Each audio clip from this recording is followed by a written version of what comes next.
Hi, Sketch Your Life friends.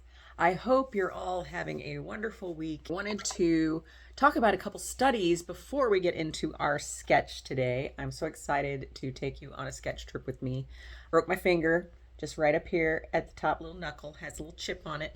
So it's been a little difficult to draw, but I'm getting by. I hope that you're doing well. And a couple weeks ago, I went on a walking tour. I showed that on my channel of Sarah P. Duke Gardens in Durham, North Carolina. And in the middle of that walk, I sat down to do a sketch. One of the things I love is getting out into the wild and sketching. I think it does great things for the memory, for the brain, and new studies are coming out every day that say the same thing. Things like creative pursuits, sketching, journaling, handwriting things, not digitally doing things, but handwriting things and hand sketching can actually fire up all those places in the brain that protect memory, that develop neurotransmitters in your brain and do all those kinds of things. So just come on along with me on this journey. I'm Kristen, and I teach people how to learn to sketch their lives so that you can move forward in your own business, life, and youth. So let's get to sketching. So I want to remember I'm doing shapes and in a very tiny space. So the first thing I'm going to do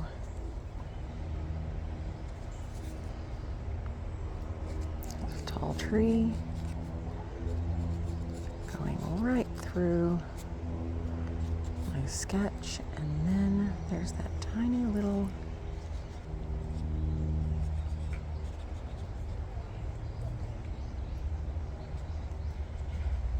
remember when you're doing this, you're just doing shapes. There's a little crooked square, there's a little rectangle, there's another little rectangle, and then there are little windows that are just little half arches,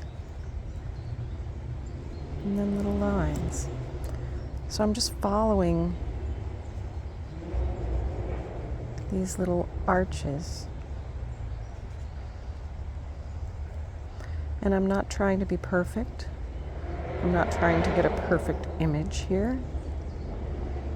Lots of shade and shadows, so I hope you can see this image. I'll try to lighten it up when I'm editing. So this is my foreground image, and looks like on this leg there's a cute little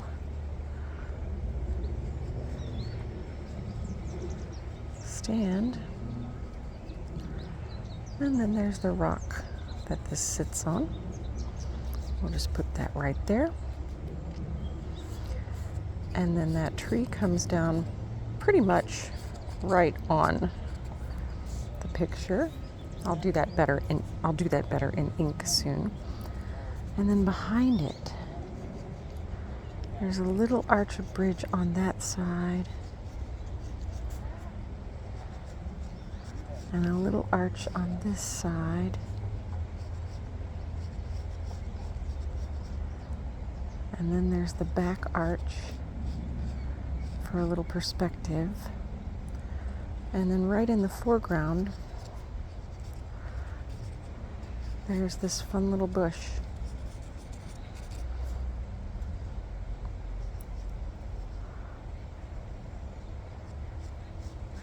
So I'm not going to put in the details, of course, of the bridge. It's too tiny, but there are little finials on parts of the bridge that might be fun to put in just in ink. And then the lower part of the bridge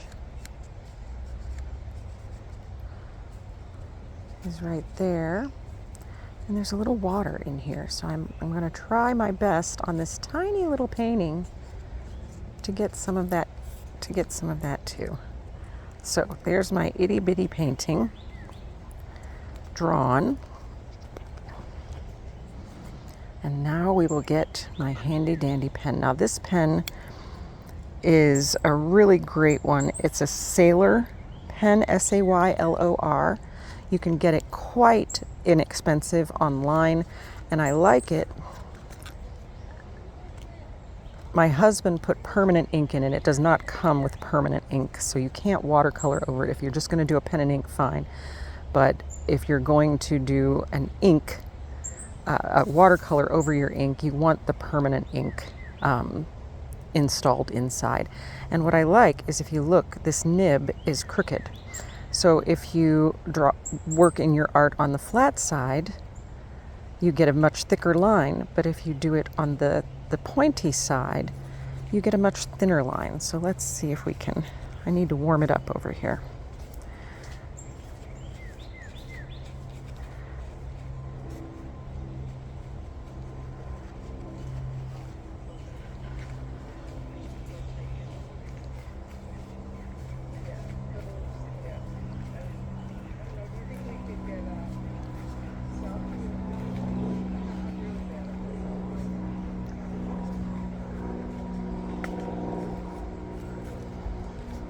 Our foreground.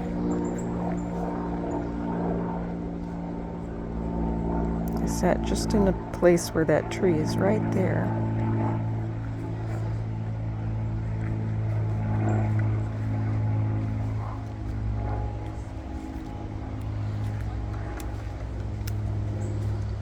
Taking off my glasses. Sometimes it's better to get a sense of line when things are a little blurrier. When I'm looking out. I'll try to put the photo I took up here in the corner of my video. But note how I'm just kind of following this little shadow under there. I can do that with watercolor as well. Now, I am quite new to watercolor, but I want to add it to my sketching repertoire, because my husband and I are planning on a move abroad, hopefully to France. You can find my Moving to France channel called Moving Parts and French Hearts down in my description if you're interested in linking to that as well. Now I'm going to put these little black finials in just because I don't want to lose them in my sketch. I'm going to put a little more definition on this rock, this big boulder that little guy's sitting on.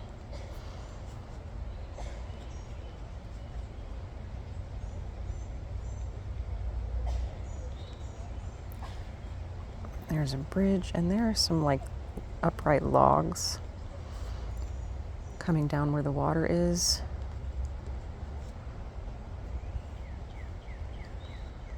There's the underside of the bridge.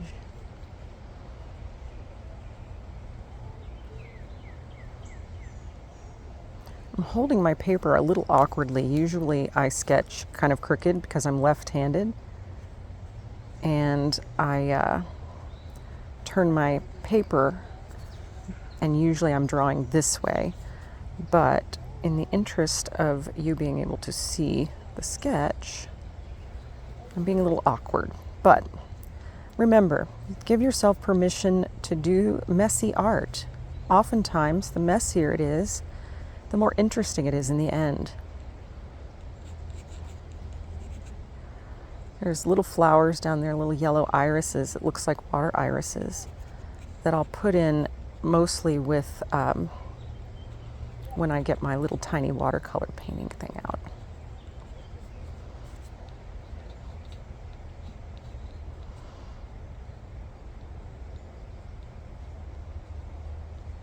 Now, as I sketch this, I'm going to be putting up another video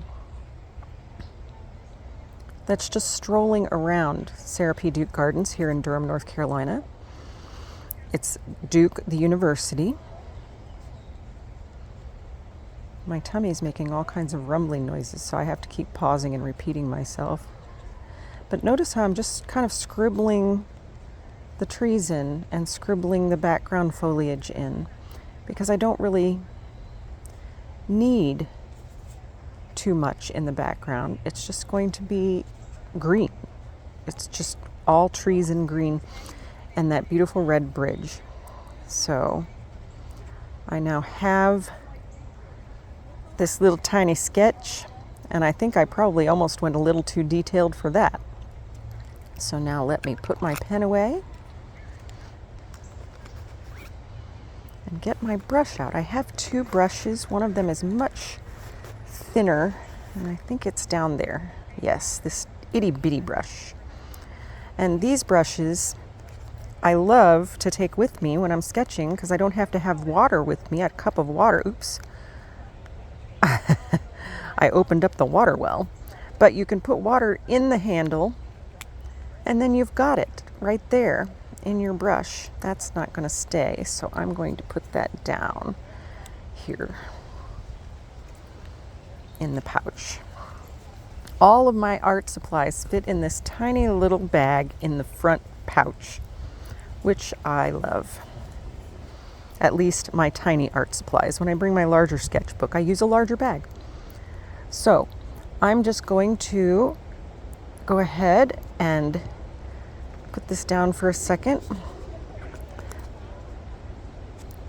Clip on my new little tiny itty bitty watercolor set. And this is the palette. This is where you can mix colors. So I'm going to first go for kind of a gray. I guess I need to let some water soak into these colors a little bit because I've never used them before. So they're that is a brown. There's a black, little cerulean blue from there. We have ourselves a nice little gray.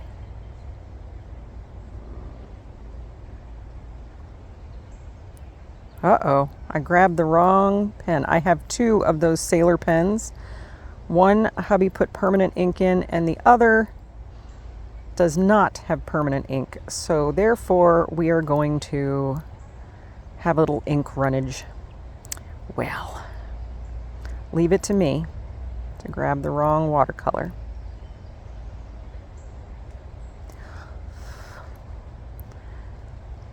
It actually isn't so bad though, because it really did make that little pergola look kind of interesting. A little more brown.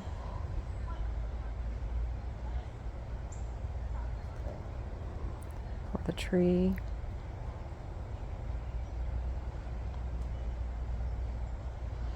Trying not to run across those lines very much since I grabbed the wrong pen. I thought my husband had marked with a Sharpie the pen that was not permanent, or the pen that was permanent, but apparently it's the pen that's not permanent ink that is marked. Now that is a little too orange. How am I going to get a red here? That's a problem I had not anticipated, is finding a rich red color. You know what? I always bring a little rag. I'm going to get some little armbands, those terry cloth sweatbands, armbands to paint on one day. Maybe I'll paint a picture here too at some point. I don't know if this is non-toxic though, so I'm not going to do that. I had a tattoo on my arm. My favorite tattooist put a Nouveau Art frame on here so I can sketch when I have non-toxic paint. And it says, "Life is a banquet" on the edge. So I think what I'm going to do is lay in the background a bit and not worry so much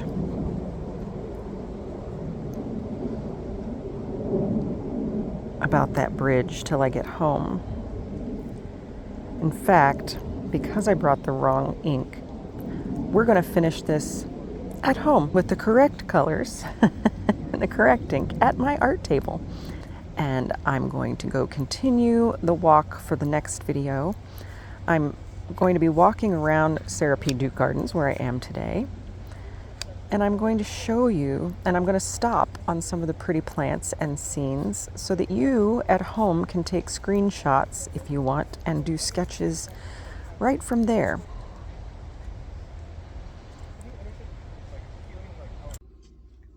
Thanks for hanging out with me while I sketched the little pagoda statuary at the gardens, at Duke Gardens.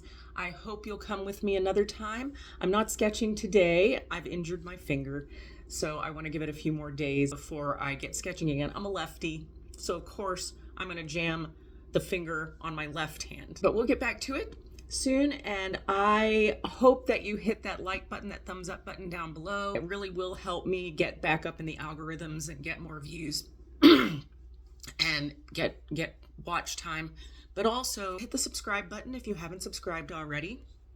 If you are a subscriber and know I've been dormant for a while, I'm back. And I'm making changes to my business and my channel because I really want people to understand what sketching your life means. It's not just sketching little moments in your everyday life. It's also using that as a metaphor and using creativity and your creative brain to move into the life that you want to have and to stave off things like dementia or Alzheimer's, and to give you increased memory and release those endorphins in your body to keep you feeling young and sharp. So we're going to talk about that too. There have been some recent studies that have gone on that are just incredible as far as what using your creativity and using your hands to write or to draw instead of using a keyboard can do for your brain health and power. So I hope to see you soon. I hope you have a wonderful day, and I will talk to you later.